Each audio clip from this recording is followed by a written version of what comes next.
this is how we meet. Driver ed school, and I know McGrath's kind of crooked, the whole fucking thing. I quit high school. I'd see him at different football functions. I'd see him at different bars. He'd always give me a big hug.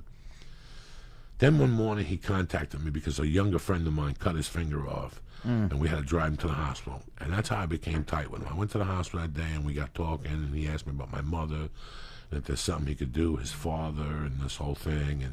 And that was it. I knew he went out at night, and I knew he got drunk. Yeah. Fast forward to fucking the day after graduating from high school. I got a call from Camel Brad, and he goes, come on to my house. What really happened was we robbed this dude, and we had this tremendous coke. And my buddy was in summer school, but to let him get out for the day, I had to go bribe the teacher.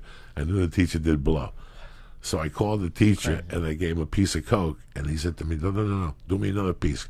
Make me a 40. Let me get you on Friday. So I broke the piece. I go, just give me a 50 on Friday.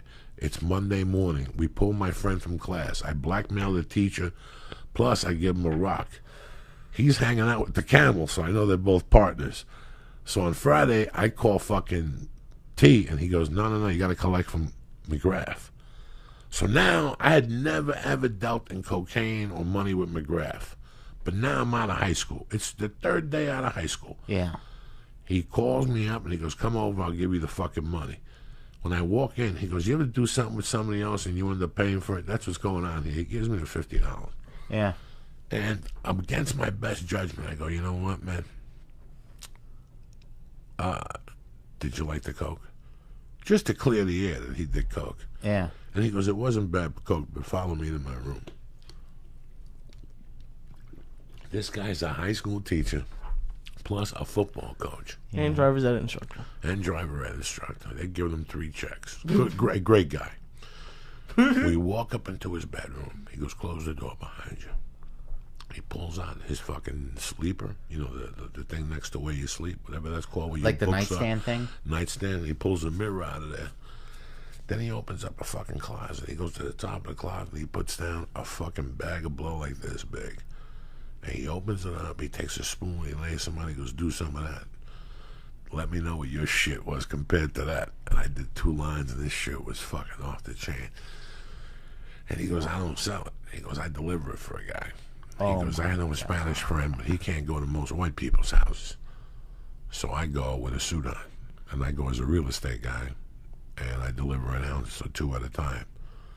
Wow. And right there, he cracked me into what he did, but I used to hit him up for blow all the time.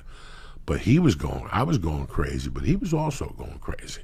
Wow. Like, he would call me up at that time and go, take my car, go down to Pathmark Liquors, and get me a case of Bud, 2 bottles of tequila, 3 bottles of whiskey. He was, you know, it was 82. Hard. Everybody was hiding. Everybody was doing blow. Everybody was looking out windows at that point. You know, some people weren't at that level. I wasn't at that level, but he was.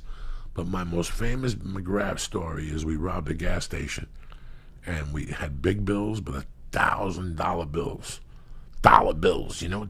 So we owed him money. Okay. I owed him like $1,000, and I call him at 3 a.m, and he goes, "What the fuck do you want?" I go, "Mr. McGrath, hold on, don't hang up." You're still calling him Mr. McGrath. Yeah, Mr. McGrath, hold on. He goes, "What the fuck do you want?" I go, "I got cash for you." He goes, "Okay," and I go, "I need an 8-ball." And he goes, 300 cash right now. I can't front you. He goes, "You got any money to take off the tab?" I go, "I'll give you an extra 100 on top of that." He goes, "Done. Be on my corner in 2 minutes." First he told me he had no blow. We're headed down to Jersey Shore. We're ready to fucking go. It's 3 a.m, dog. We're juiced up. We got maybe a gram left. We're driving all night. And then when we land, we're going to a party. Yep. Maybe there's a guy down there with an 8-ball. We didn't know that. We used to just drive it down with us. Jesus Christ. I could have done 20 years for that shit in those days. Wow. And I'll never forget going to his house in the corner and giving him, you know what 300 singles looks like? We gave him 400 singles. No, and it was loose in a brown bag. So we handed it to him. He's like, "Jesus fucking Christ, thank you." He went like an hour later. I call him back. He's like, "You cocksucker.